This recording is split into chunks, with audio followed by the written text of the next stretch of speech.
there's a demonstration by the president that when you are loyal to him, he keeps his word. And he's demonstrated this again and again. And other than that, I would also like to say that what we are seeing from this cabinet is that these are people who understand the agenda of the president, because they have been working with him throughout the campaigns. They have been in the trenches with him throughout especially the last 5 years. But again, there are a lot of integrity issues. Majority of them have questions, have matters in court to do with their integrity and stuff like that. I don't want to name names, but I believe Kenyans understand that. We are hoping when they come to Parliament for vetting, we'll be able to ask them the hard questions before they probably begin their jobs. Yeah. Sylvanus, I know you're going to say the same thing, so I have to move this I wanted to make some correction. Yes. Sylvanus Osoro is a minority whip. Azimio is majority coalition in Parliament. Okay. I know he will respond, but where are the hustlers in this cabinet? First things first, I am the majority whip of the National Assembly, and that explanation will be done possibly at the tail end of this discussion.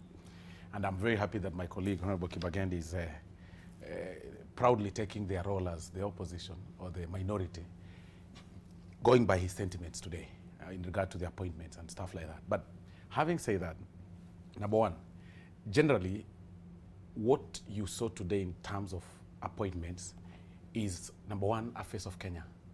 Give it to him. The president tried to balance every region. It's actually the face of Kenya. And the other appointments that possibly, and when I talk about the face of Kenya, I do not really mean counties, but at least you would see somebody from Northeastern, you would see somebody from Coastal region, you see somebody from Western Kenya, you'll see somebody from the Rift Valley, and across the country. So that is what the Constitution wanted. And that is really what, we must applaud. Number two, you've asked about the face of the hustlers. And I'll say, the face of the hustler is not looked at from the face value that you're saying. Government is a mongrel. It's something so huge. It's not something that you just look at it from one angle, from the cabinet only.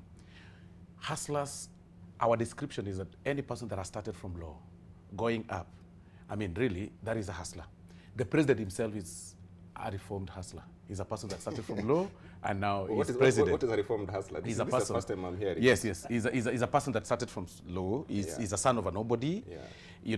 By nobody I mean he's a son whose father is, he's a person who's making his own history. So it's not yet a dynasty. That is a reformed hustler. I didn't want to get this definition clearly. That is true. Yes. He's merely a person whose father is not known. Whose parents have no history of leadership. He's just, and possibly that was the reason as to why he was really being fought against to win this seat. Now, I am the majority whip from the majority party of the National Assembly. I am a hustler. Will say allegedly. I am a hustler. Okay, even if you go by his definition of minority, yes. I am a hustler. Right. The party has believed in me. So there are so many parameters that you look at this whole thing. Not generally looking at it that, get somebody from Nyakorere village, where I come from, and place him in cabinet. That description is rigid. We really need to think broadly on even the operations of the cabinet.